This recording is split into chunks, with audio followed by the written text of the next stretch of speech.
Rajoy.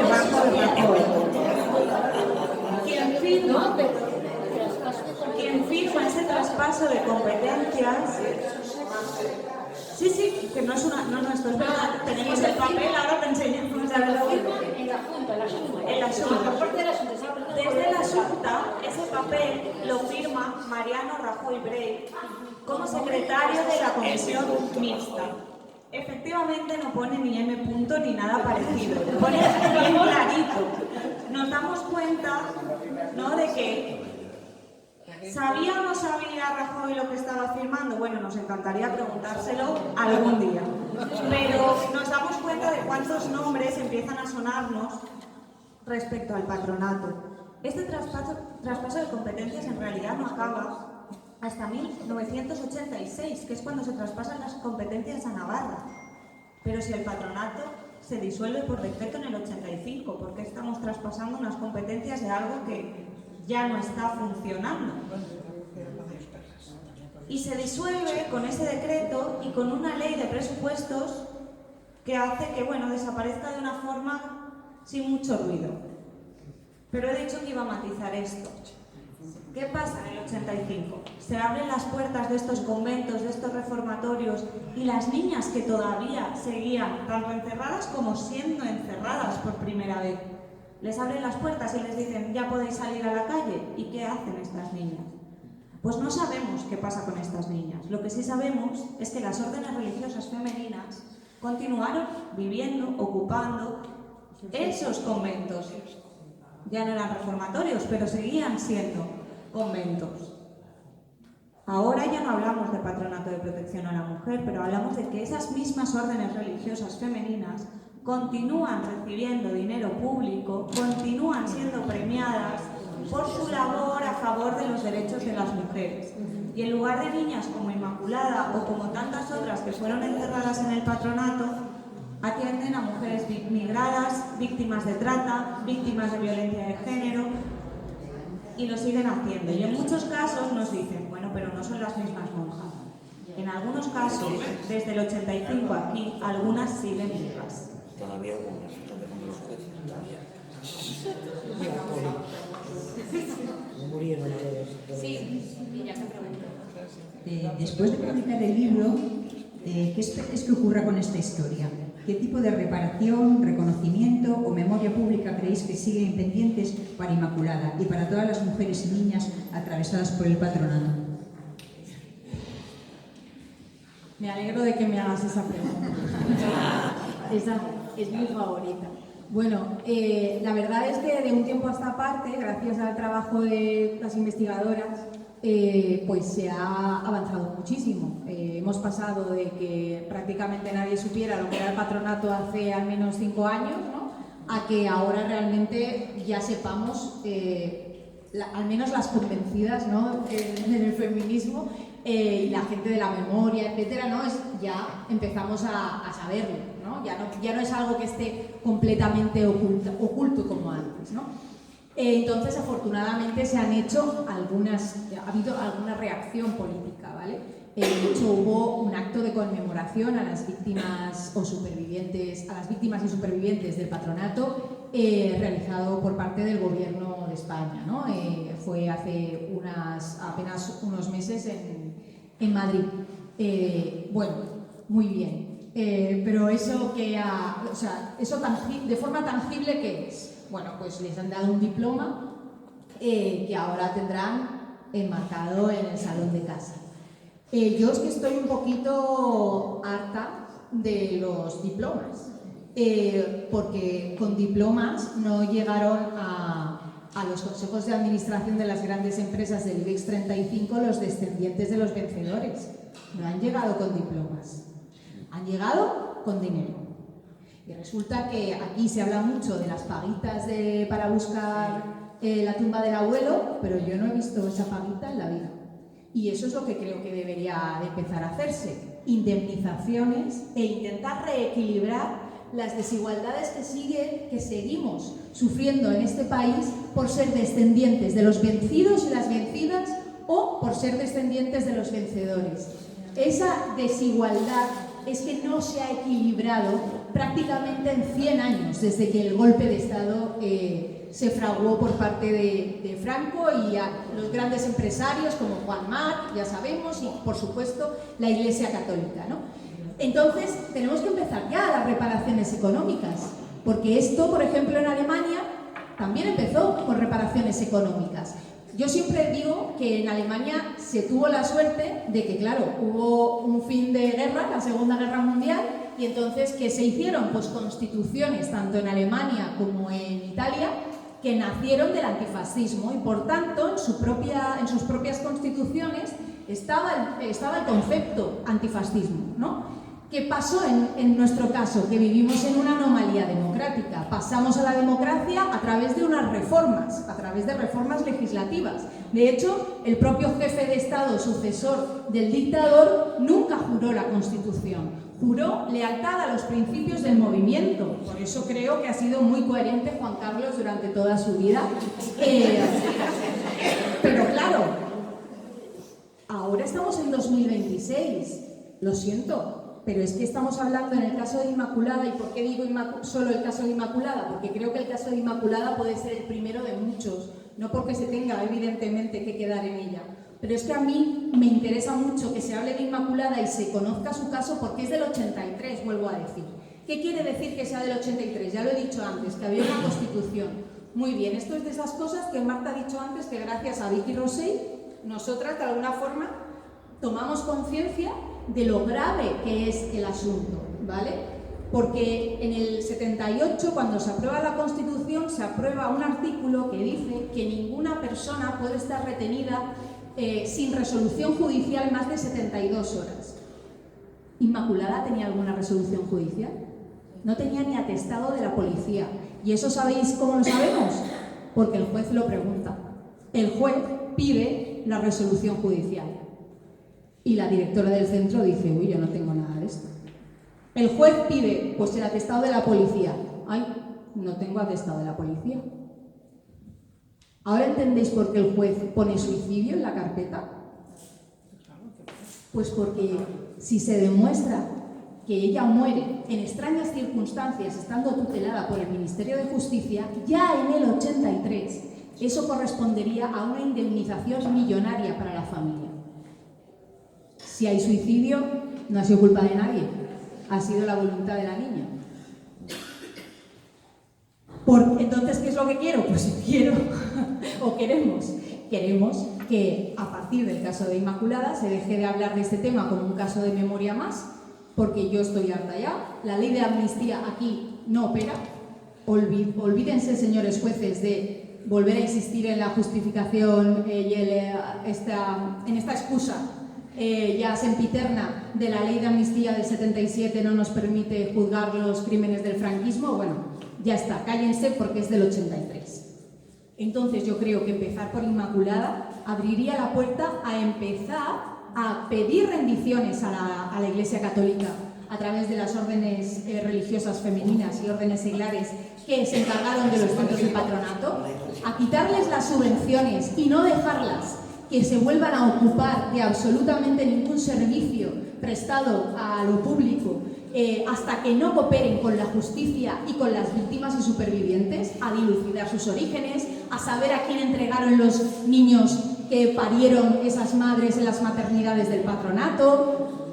Hasta que no hagan todo eso, en este país no deberían de poder operar libremente y menos con ayudas públicas.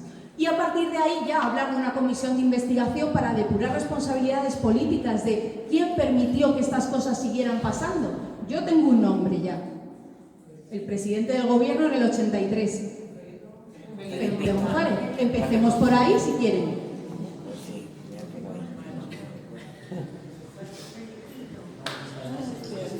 Pues yo ya no tengo más preguntas. No sé si queréis aportar algo más o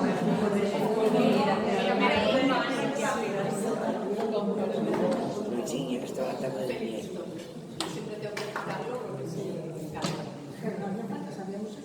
Ah, ¿lo sabías? En el 80. Ah, bueno, pero lo tenía que coger. Ah, exacto. Que les hay que recordar. Hombre. Los despisto más locos. Acércalo más.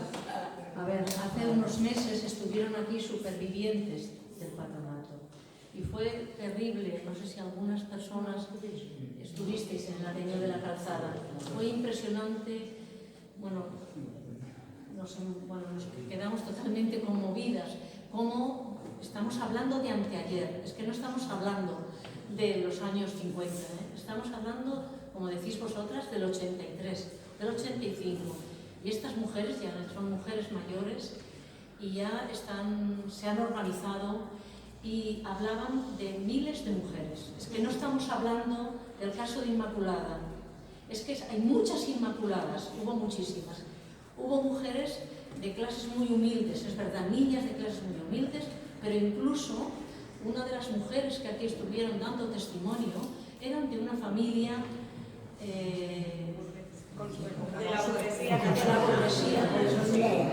la burguesía, y por llevar, según esa familia, una vida descarriada, había acabado en los patronatos, en muchos sitios. Yo no sé si sabéis, si podréis saber vosotras el número, llegar a alcanzar el número de mujeres, porque ellas hablaban, por todo el Estado español, estaba expandido congregaciones religiosas en esas instituciones de las que habláis vosotras, y era algo que yo creo que nos tenemos que hacer replantear, incluso las asociaciones feministas, que no hemos tenido tampoco en cuenta, no hemos mirado hacia ese tema. Ha sido un tema muy oculto, que ha estado... Miramos porque no lo sabíamos. Claro. Yo iba a entonar en la culpa.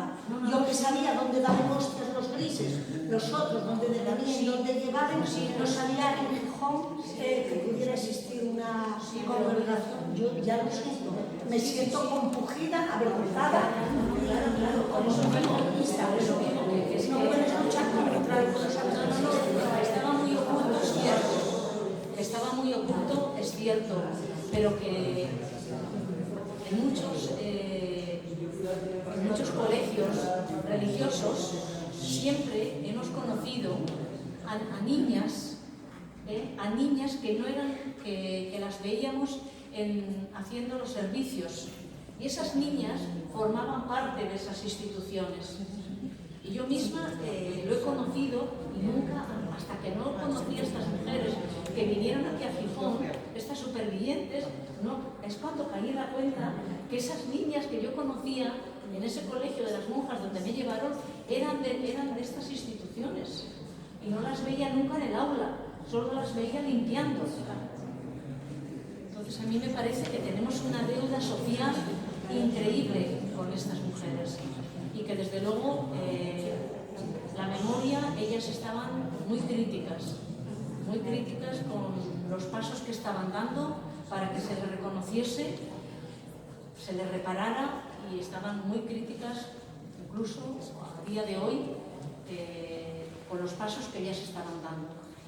Eran mujeres que ya les habían destrozado la vida, pero aún y todo seguían hacia adelante. Eran mujeres con problemas físicos y psíquicos muy grandes, pero seguían peleando, y eran de verdad, para mí fue una revelación absoluta. Doy las gracias también por el caso en este caso de Inmaculada, y sí que había oído yo hablar del tema del lesbianismo, o sea que era uno de los, eso también estas mujeres se hacían referencia, como también se daba el caso de que en estos centros, en cuanto se veían relaciones lésbicas, pues eran castigadas, y tenían castigos durísimos, castigos de desnudarlas en la nieve. Bueno, era increíble los testimonios que ellas dieron. Muchas gracias de nuevo por vuestra presencia aquí. Muchas gracias. Yo creo que así, o es por el vídeo. Vale. Es que si tienes que estar todo el rato con el micro, un poco también por lo que decías tú, no hemos escuchado hablar del patronato de protección a la mujer, porque muchas de las propias supervivientes, hasta hace bien poquito, no sabían que eran supervivientes del patronato de protección a la mujer dependiente del Ministerio de Justicia. Ellas habían estado encerradas en 1, 2, 3, los que fuesen, centros dirigidos por las oblatas, las oblatrices, las cruzadas evangélicas, las del Buen Pastor, las trinitarias, las terciarias capuchinas, y así una lista enorme. Pero ni siquiera ellas mismas, o sea, el silencio impuesto por el patronato fue tal que ni las propias supervivientes del patronato sabían, y sigue habiendo mujeres que seguramente todavía no lo sepan, que habían estado encerradas en un organismo que estaba por todo el Estado español, que tenía organismos similares en otros territorios, en otros contextos históricos, y que se llamaba, en este caso, Patronato de Protección a la Mujer. Muchas de ellas no lo sabían y se están enterando ahora.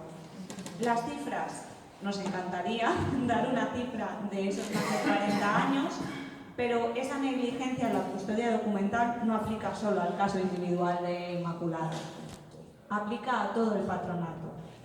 Nos falta muchísima documentación. Hay órdenes religiosas, claro, ¿dónde está la documentación de las órdenes religiosas? Hay órdenes religiosas que en el caso de las supervivientes que vinieron, que son Consuelo, Paca y Loli, Paca solicitó la documentación a las órdenes religiosas de los reformatorios donde ella estuvo. Uno era en Collado Villalba, que estaba dirigido por las religiosas de María y Auna Coelho. Le dijeron, bueno, mira, es que esa documentación ya no la tenemos, porque cuando se aprobó la Ley de Protección de Datos, compramos una trituradora y pasamos por ahí todos los papeles para protegeros. Esta es la contestación que le dieron a Paca. Para protegerlas a ellas. Hablan de incendios, hablan de inundaciones. Bueno, estamos en ese trabajo de poder encontrar mucha documentación que todavía no hemos encontrado. Por eso no podemos dar una cifra total, pero esa misma documentación que Marta antes decía, bueno, es una documentación patriarcal, es una documentación franquista, pero nos aporta algo de información.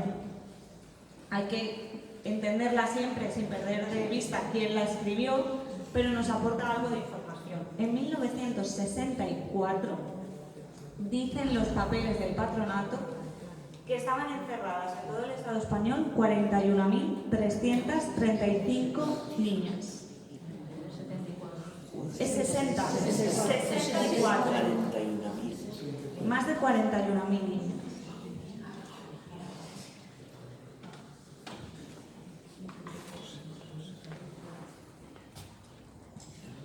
Gracias, qué suerte haber venido ya aquí, la verdad.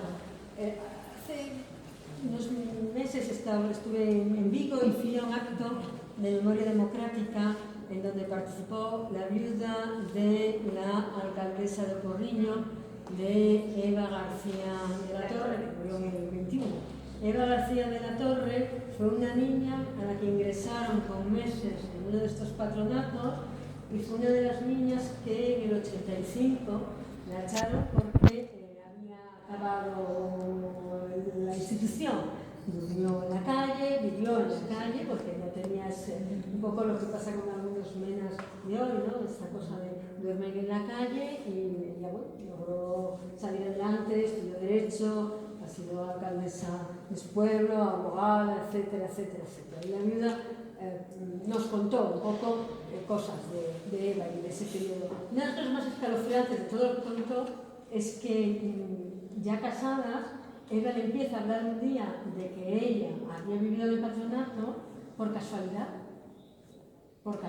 casi, ¿no? Bueno, pues no sé si es que había contactado con alguna de las investigadoras, porque no sé si de otras o de otras, y entonces empieza a contarle que ella fue una niña del patronato y a contarle su vida, una vida de explotación laboral como niña, puesto que como cuando era muy pequeña tenía las manos pequeñas, era de las que bordaba, luego estuvo en la lavandería, etcétera, etcétera, etcétera, ¿no? Bueno, pues yo me quedé íntimamente escandalizada como Begoña de haber sido tan estúpida de no saber nada de esto, ¿no? Y además, según contaban aquello, me acordé que aquí en Asturias tenemos las adoratrices y que efectivamente han recibido dinero público, os aseguro, que en los años 2000.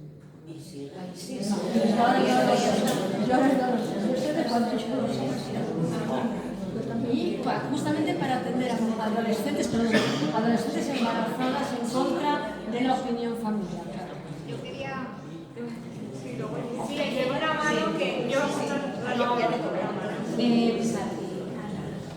Yo quería decir una cosa como para quitaros un poco de culpa a las que no sabíais que era el patronato, porque esto lo dice mucho Consuelo García del Cid, cómo el franquismo se ocupó de cambiar las palabras para ocultar los hechos.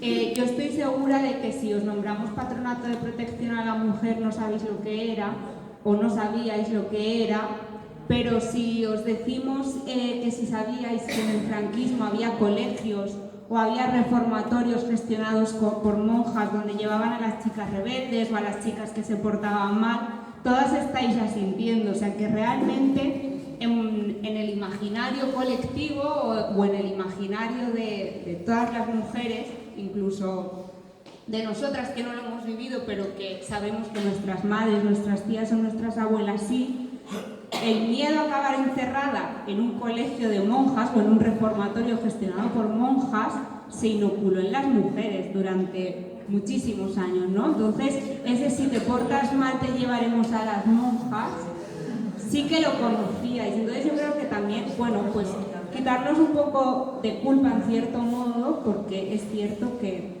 cuando empiezas a rascar realmente sí que conocías que era el patronato. Lo que pasa es que se ocuparon de ocultarlo. Por eso todo lo me culpa. Y ahora ya la mano que había por ahí.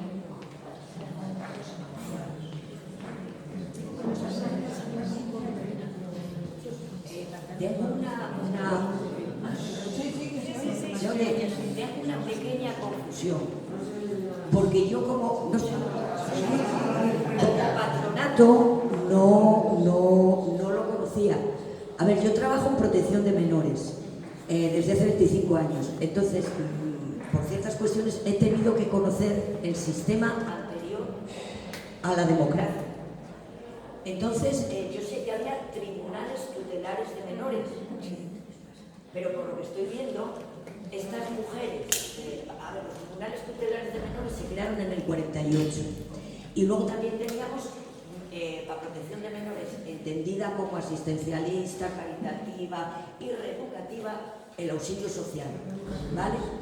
Entonces, tú, si entrabas por el canal chico o chica del Tribunal Tutelar de Menores, había una sentencia, había una tutela, no porque hubieras cometido un delito, porque en teoría el objetivo de los tribunales tutelares de menores y del auxilio social era proteger a los niños y niñas de malos tratos, de explotación infantil y también la reeducación y el adoctrinamiento. Y lógicamente recogía a todos los hijos de los perdedores, ¿vale? Pero el patronato, según decís, iba por otro lado.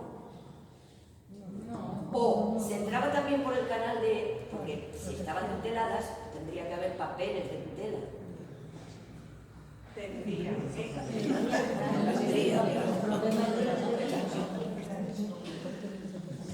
Bueno, entonces, ¿cómo entraban? ¿Cómo pedían? Veo que Inmaculada, por ejemplo, fue detenida en un momento dado, supongo que en la calle, una intervención policial, por lo que fuera. De ahí fue a comisaría y alguien debió de decir, bueno, esta chica es amoral, hay que cuidar de ella y hay que reeducarla. Pero todo eso, para que unos padres que le entreguen una niña o dejen que se la lleven, tiene que haber unos papeles de tutela. Esos padres tienen que tener derecho a una comunicación escrita o telefónica. Pueden tener derecho a visitas. Incluso podría darse la circunstancia de que la chiquilla, hablo de la protección en general, incluyendo este tema del patronato, pudieran ir a pasar temporadas a casa, si les cosas mejoradas. ¿Dónde está el sustento documental de todo eso? exacto, para cuando llegue... Luego tengo otra teoría. La muerte de Inmaculada probablemente fue un elemento más que catalizó la desaparición, pero yo creo que algo fundamental también fue la entrada de personal seglar, no religioso y mínimamente eran testigos incógnitos, y con formación universitaria, con titulaciones de pedagogía, de magisterio o de lo que fuera. pero aparte del patronato de la mujer, que creo que es algo, ya es como otra vuelta de tuerca de la maldad, ¿no? Ya no solamente vamos a ocuparnos de los hijos, de los que perdieron la guerra o de los que no encajan, es que especialmente las niñas, a ver, es como una vuelta de tuerca a la maldad. Y también quisiera que me aclararais, que igual no se entendí yo bien, otra hermana de Inmaculada estaba también en el patronato. Sí. Y esa hermana hablasteis con ella, me imagino, ¿no? No, está muerta. Pero si queréis contestamos, porque hay muchas preguntas. Bueno, si queréis empiezo yo, si quiere otra. Bueno, es que hay varias cosas. Efectivamente estaba también el Tribunal Tutelar de Menores, estaba también el Consejo Superior de Protección de Menores. Al final, siempre lo decimos, el patronato fue una de tantas instituciones o de tantos organismos que crea el franquismo.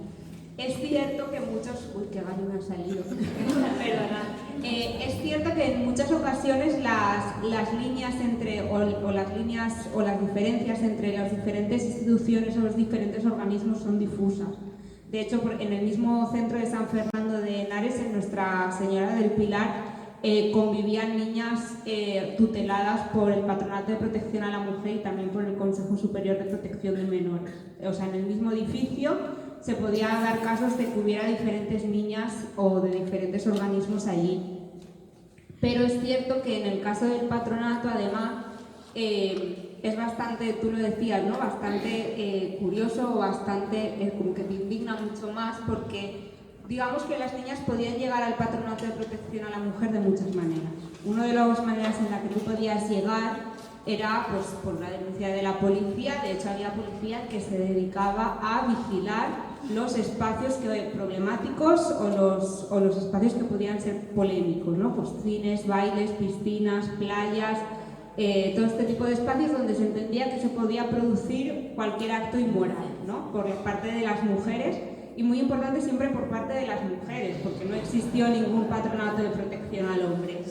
Pero había muchas otras maneras de llegar. Tú podías llegar denunciada por tus propios padres, denunciada por un familiar, por un médico, por un cura, por un profesor, por una monja. Siempre lo decimos que si el patronato pudo existir durante más de 40 años es porque hubo un consenso o un silencio social que hizo que estas niñas tuvieran que ser castigadas y tuvieran que ser encerradas y reeducadas. Todo esto es peor aún, y es una pregunta que también nos han hecho varias veces sobre la tutela de los padres, si tenían que firmar algún papel, si tenían que hacer algo. En el caso del patronato, nosotras no tenemos constancia de que esto se diera. Sabemos que los padres perdían la patria potestad de las niñas cuando entraban en los centros en muchas ocasiones, pero no se firmaba ningún papel. Y por lo que hablabas de las visitas, las salidas, todo este tipo de cosas, nosotras sí que durante nuestra investigación hemos podido encontrar, y hay varios ejemplos de cómo padres, que claro, eran los que se entendían que tenían realmente la patria potestad sobre las niñas, eran los padres, no eran los padres y las madres. Entonces, cartas de padres, pues pienso en una, por ejemplo, un padre que dice que, bueno, que se ha enfadado con su hija, que se ha puesto muy nervioso, que ha ido y que la ha denunciado, pero que la quiere sacar, porque claro, ¿qué van a pensar los vecinos del pueblo cuando se enteren de que la niña está en un reformatorio? La niña se quedó dentro del reformatorio porque ese padre había perdido la patria potestad y por tanto el poder de decisión ya no era del progenitor, era del Estado, era del Patronato de Protección a la Mujer y en última instancia era de la orden religiosa que estuviera gestionando el centro. Es decir, era la monja la que decidía si el proceso de reeducación y readaptación se había completado o no. Otro ejemplo que se me ocurre, un padre que dice que su mujer está muy enferma y que claro, que necesita a su hija para que cuide de su madre, porque no le va a cuidar ella. Entonces, bueno, es cierto que esto pasaba, el perdón, claro, no le va a cuidar él, tiene que cuidarla ella. Entonces, pues eso, ¿no? ¿Son realmente las monjas o es la orden religiosa la que toma la última decisión o la última palabra? Normalmente las niñas salían de estos centros o fugándose, digo así como muy en general, ¿no? Porque esto podríamos seguir hablando 10 minutos más sobre cómo las niñas salían, pero digamos que muy resumido sería o fugándose o casándose, porque si te casabas se entendía que el proceso reeducador ya había cumplido su función porque ya eras una buena madre, una buena esposa y una mujer católica de bien.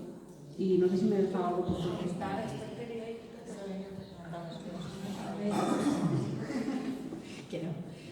A ver, simplemente quería comentar una cosa. Es que lo que nos has comentado, como trabajas en el sector, eso nos ha pasado muchísimo. Que las personas que estáis formadas, que sois profesionales y trabajáis en el sector, o por ejemplo, un compañero que es archivero, claro, él nos decía, no, es que se disolvió el patronato en el 85, entonces, o tú nos dices, no, es que tiene que haber una constancia documental.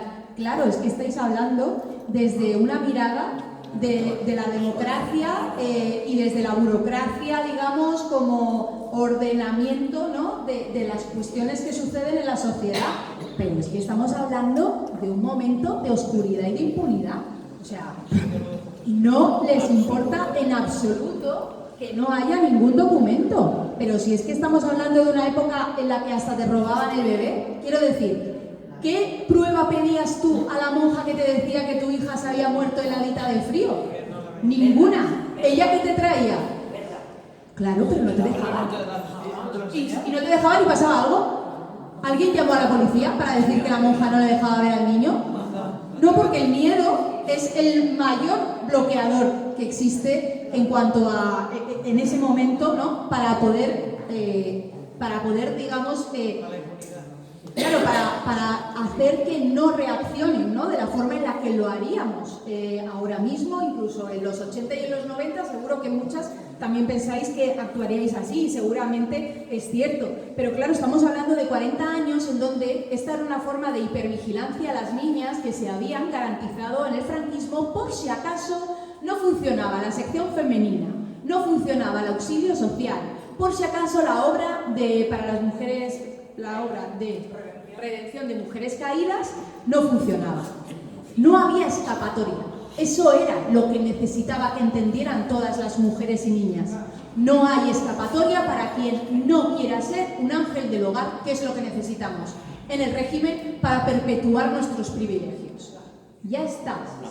Que nadie piense desde la lógica del siglo XXI o desde la lógica de la profesionalidad, porque es que no opera, no existe. O sea, esto es todo al albur, al azar, al arbitrio de las órdenes religiosas del momento. O sea, la directora, lo último ya, ¿qué digo yo? Has preguntado también por el tema del caso concreto de Inmaculada, cuando has dicho que, bueno, su hermana Antonia también entra en el patronato. No tenemos ninguna constancia documental de por qué entran, ya te hemos dicho, no están los papeles, con lo cual no lo sabemos, pero sí que creemos saber que al parecer a Antonia Inmaculada con 15 años se van a Madrid un fin de semana y ahí es donde se desencadena el encierro. ¿Qué necesitaba la directora del centro para poder encerrar a Inmaculada y a Antonia? Una llamada de teléfono a la madre en la que le decía que no sabías dónde estaban tus hijas, ¿verdad? Porque las hijas habían ido pues un poco así, en plan adolescencia, un fin de semana a Madrid y no es que hubieran pedido mucho permiso. Pero más allá de eso, no había nada. Pues llama de repente esta señora a la madre y le dice: oiga, que sus hijas están aquí en un colegio en San Fernando de Henares. Las hemos traído aquí porque las hemos encontrado por Madrid. ¿Qué creéis que contesta la mujer? Ay, pues qué bien, porque no sabíamos dónde estaban y están chiquitas ahí en el colegio, sí que van a estar bien. Claro, ya está.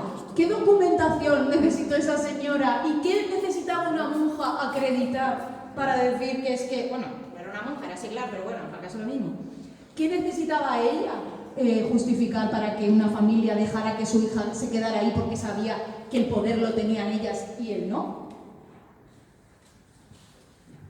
Y yo añado una cosa muy cortita porque entendemos, y a lo mejor esto también es culpa nuestra como investigadoras, ¿no? Entendemos el patronato como un organismo completamente autónomo y separado de todo lo demás, ¿no? Ya lo decía, lo estaba explicando ahora Esther, pero sobre todo con respecto a los psiquiátricos, donde se llevaba en la mayoría de los casos o a las internas más rebeldes o aquellas que eran acusadas de serlo, daba igual si era verdad o no, lesbianas, pero también con el Consejo Superior de Protección de Menores o con el Tribunal Tutelar de Menores. Funcionaban completamente en paralelo. Quizá hay mucha más constancia documental del tribunal y no del patronato, pero en la poquita documentación, en la poquita constancia documental que tenemos del patronato, hay varios casos de niñas que son enviadas al patronato y enviada por el Tribunal Tutelar de Menores. Y quiero decir dos cosas muy breves que a mí me han ayudado a entender esos paralelismos entre el tribunal y el patronato. Y es que por una parte, decía Esther, ¿qué papel necesitabas, qué autorización necesitabas? Esto hemos visto que en el patronato es bastante común. La patria potestad que comentaba Marta. Esto se autorizó en una reforma legislativa de 1952, pero se venía haciendo previamente con el patronato. Y es que había centros del patronato que una parte estaba destinado a niñas del patronato y otra a niñas del tribunal. En teoría, el patronato era de los 16 a los 25 años, pero Inmaculada no tenía 16. Loli, que la escuchasteis, no tenía 16. Y también fueron encerradas en el patronato. Y es que en muchos casos no solo eran enviadas por el tribunal tutelar, sino que en un mismo convento una parte era destinada a adolescentes del patronato y otra a niñas del tribunal o del Consejo Superior de Protección de Menores. Pero es que esto, formalmente, sobre un papel, esta convivencia de los dos organismos en un mismo convento, en un mismo espacio, no se pone en papel hasta 1980.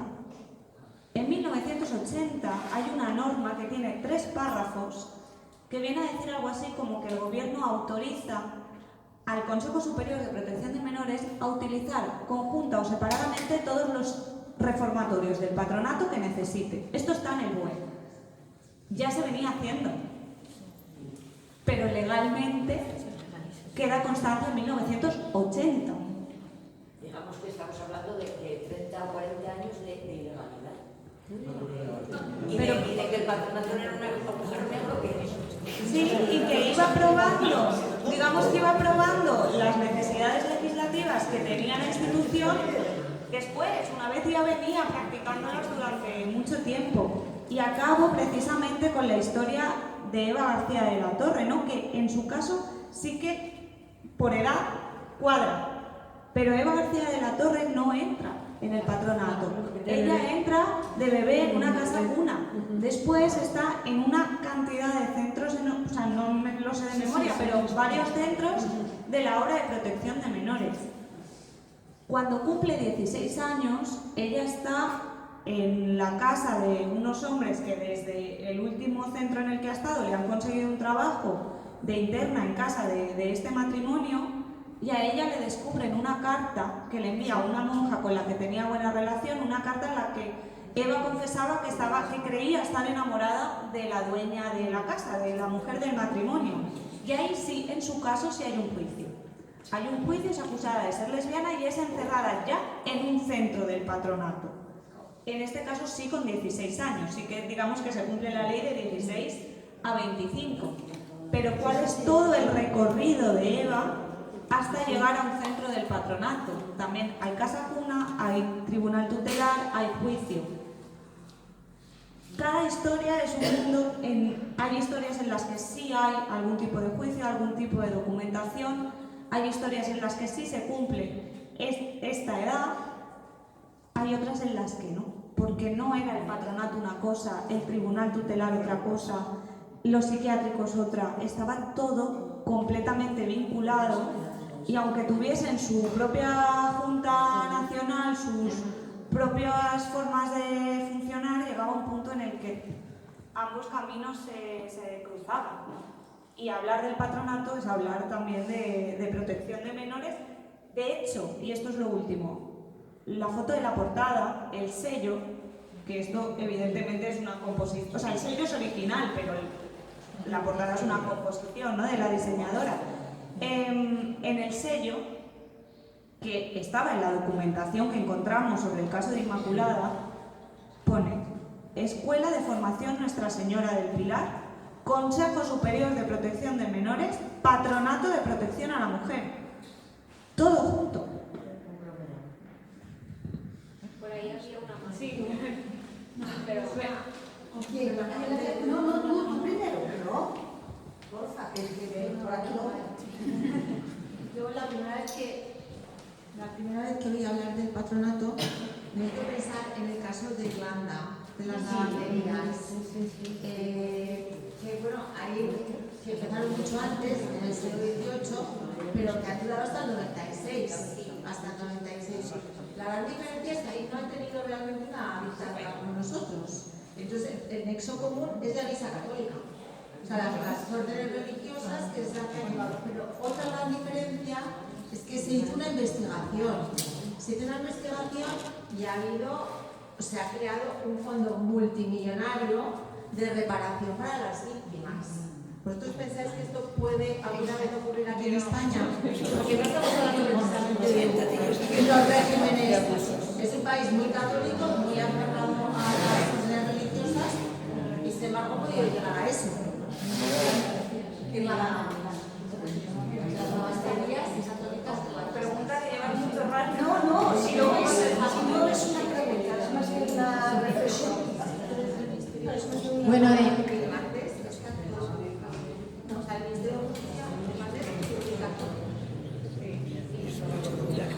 Bueno, de hecho, eso está muy bien contado y tratado por una investigadora que se llama Pilar Iglesias Aparicio, que de hecho en su libro ha hecho una comparativa, bueno, en sus libros y sus investigaciones hace una comparativa entre los casos de Irlanda, que además son, por abreviar un poco, serían las religiosas del Buen Pastor o las hermanas del Buen Pastor, que de hecho son la congregación religiosa que dirigía Nuestra Señora del Pilar de San Fernando de Henares antes del 80, que es el momento en que entran las cruzadas evangélicas. En el 80 entran las cruzadas evangélicas. De hecho, como decía, bueno, es que antes me he quedado con una idea que no he, y gracias a ti ahora me he acordado, solo esto. A mí me parece maravilloso lo que pasó lo que ha pasado en Irlanda a nivel parlamentario. Aquí se está pidiendo, pero bueno, no creo que se vaya a llevar a cabo, al menos en esta legislatura, ya os lo digo. Este es soy una divina, me parece que ahora no, pero hay una cosa que me parece fundamental, que Pilar Dassí lo dice mucho y lo recuerdan siempre mis compañeras, porque son las que más han investigado o han tratado el tema con Pilar Dassí, que es una superviviente del patronato. Ella siempre habla de que la vergüenza cambia de bando, ¿no? Bueno, a mí me parece muy importante a la hora de que se afronten políticas de reparación en la que participen además entidades privadas, es decir, que no solo sea dinero público el que entra en las indemnizaciones, sino que sean también aquellas empresas que se lucraron de la explotación de estas niñas, ¿no? Porque por supuesto, aquí también había explotación laboral.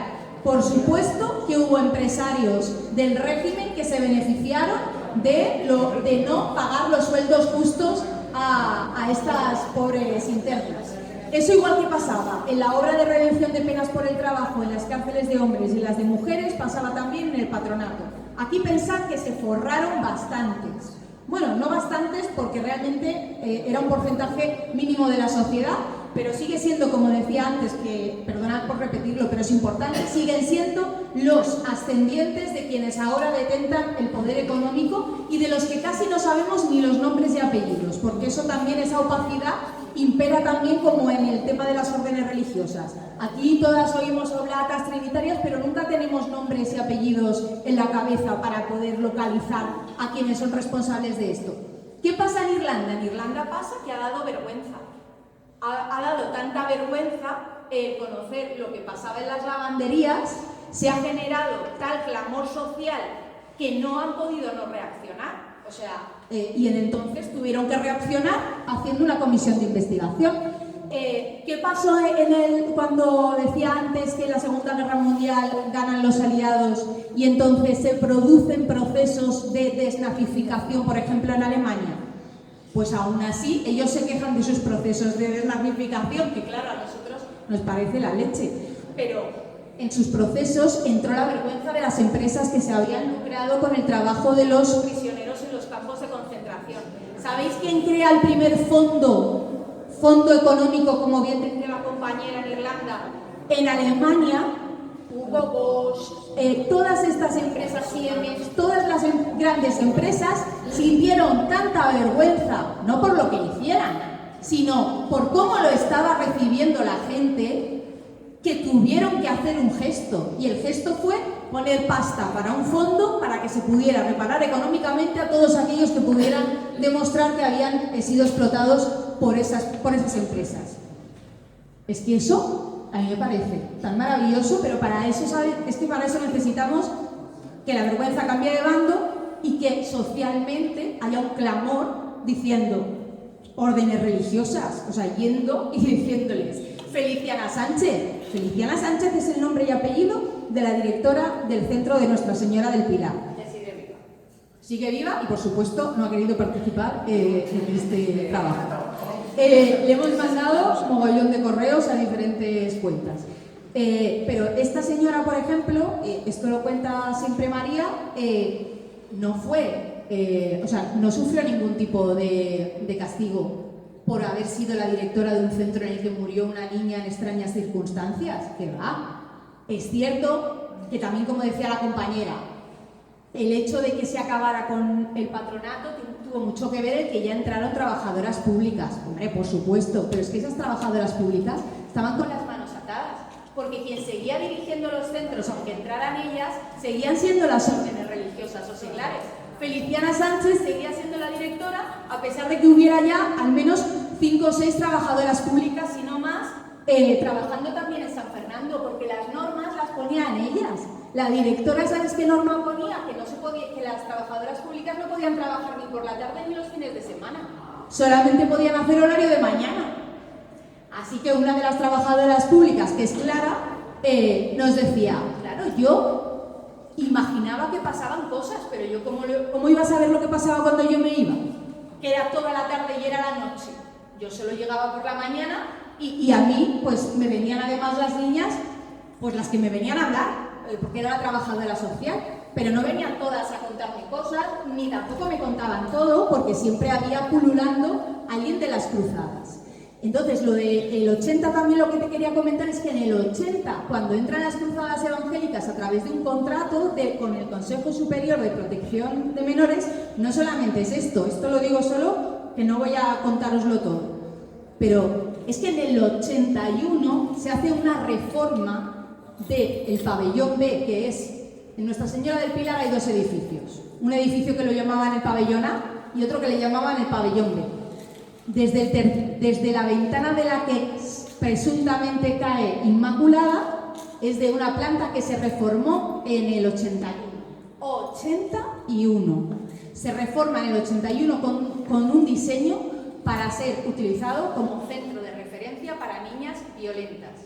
El de máxima seguridad de toda España.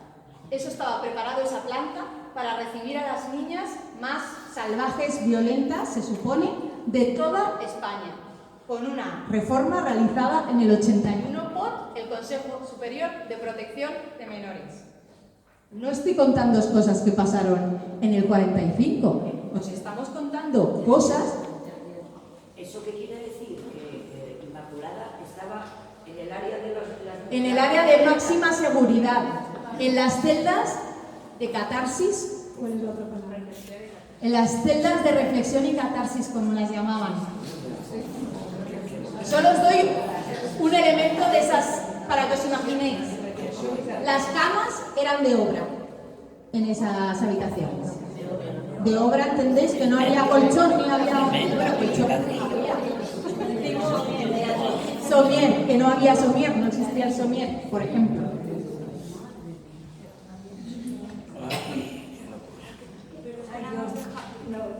Solo que la hemos dejado pobrecita. No, todo el mundo menos Cuando antes se me escapó, que se me escapamos a mí, yo hubiera estado en eso perfectamente. Claro. Lo de dar en la culpa, pues que como mujer de izquierdas y primero con conciencia de izquierdas y luego conciencia feminista, la palabra reformatorio sí la había oído, pero sí entendía yo que era para mujeres y hombres que hubieran cometido delitos, ¿no? Eso era. Entonces un día nos llaman y nos dicen, quería mirar Iglesias Aparicio a presentar el libro de esto del patronato de próximo. Y yo viví toda la vida al lado del colegio del patronato. Y dije yo, ¿cómo va a ser ahí? ¿Es imposible? Si yo jugaba con los pies que iba ahí al colegio de monjas. No, es que el patronato era el entramado. No era el colegio del patronato que yo creía. Y entonces, claro, digo, pero ¿cómo es posible? La ignorancia no exime de la culpa. Yo con culpa voy a seguir. Pero ¿cómo es posible que no lo supiéramos? ¿Cómo es posible que desde la recuperación de la memoria histórica, desde cuando llegó la democracia, no supiéramos nada de eso? Los que estamos aquí, las que estamos, nos movemos todas por ambiente de información y de leer y de todo. ¿Cómo es posible? Y claro, es que no era Julián Grimao, era Inmaculada.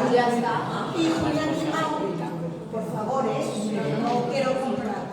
Quiero decir, no es lo mismo que a ti te pase por lucha política a que digan que te metieron por descarriadas. Y aviso a navegantes. Podía ser porque te gustaran las otras niñas o porque te gustaran mucho los niños, No creen que era...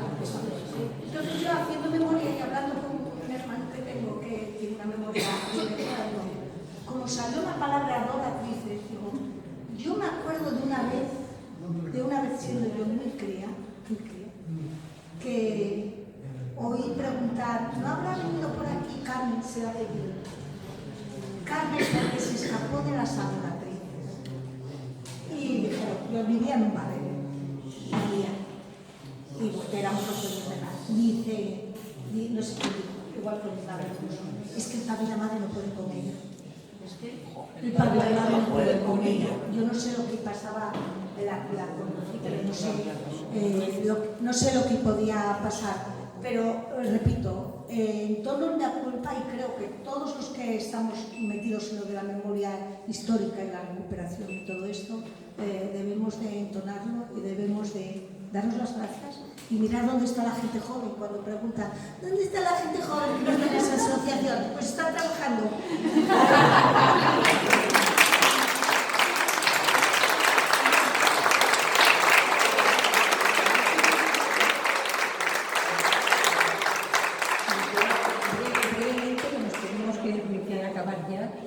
¿Cómo fue ese trabajo de trabajar tres mujeres juntas? ¿Desmontamos esa idea que las mujeres juntas siempre mal o las mujeres juntas son Por ser muy rápida, antes de contesto rapidísimo a todo, una de las razones yo creo por las que se oculta el patronato es efectivamente para que las mujeres que estaban enterradas en los centros no puedan denunciar que han estado ahí. Porque nos pasa mucho que las supervivientes se pensaban que ellas estaban en el centro, perdón, claro, que he perdido el troco. Pues entonces lo retiro y paso a decir, es que claro, me lo paso a decir que tanto en este libro como en el patronato en general tenemos la suerte de que predicamos con el ejemplo el trabajo colectivo. Nosotras nos unimos, ¿no? en este primer trabajo que hacemos y a partir de ahí empezamos a trabajar juntas, lo seguimos haciendo entre nosotras, lo seguimos haciendo con otras investigadoras, con supervivientes. Yo creo que entre todas las que investigamos el patronato y las supervivientes igual somos más de 100 personas. La mayoría de ellas mujeres, lo cual también dice mucho, ¿no? de qué papel se da en la historia, ¿no? Yo siempre pienso, ¿dónde hay un catedrático que hable sobre el patronato, o un historiador, o un doctor, o lo que no? Bueno, sí, pero es un caso muy concreto, ¿no? Pero me refiero... Y acaba de empezar. Claro, me refiero... No, acaba de empezar a investigar el patronato. Sí. Bueno, pero antes de las disidencias, ¿no? Porque lo he dicho porque justo en un caso... Pero uno no hace esto. Pero que no, sí que hay casos, hay algún que otro señor hay algún que otro hombre que investiga el patronato y lo acogemos igual en las redes de mujeres y cualquiera de aquí si hay algún hombre que quiera... Pero que no es hetero, Javi. Entonces no... Por eso, que por eso... Pero que no coloquen el discurso, porque hablamos de vosotras, no sé dónde, sí, por favor. no. Solo dice con quién te quieres acostar y de quién te Bueno, pero que digo que no es casual que las que nos interesamos seamos las personas, bueno, que somos colectivos reprimidos socialmente, históricamente, claro, pero es normal que quienes han detentado el privilegio no se interesen por quien no. Dicho esto, yo quiero acabar diciendo que si alguna de aquí se obsesiona también con el patronato o con Inmaculada, que la vamos a adoptar y cualquier cosa que necesite de nosotras lo tendrá. O sea que muchas gracias a todas por venir y yo creo que hay que cerrar ya. Porque...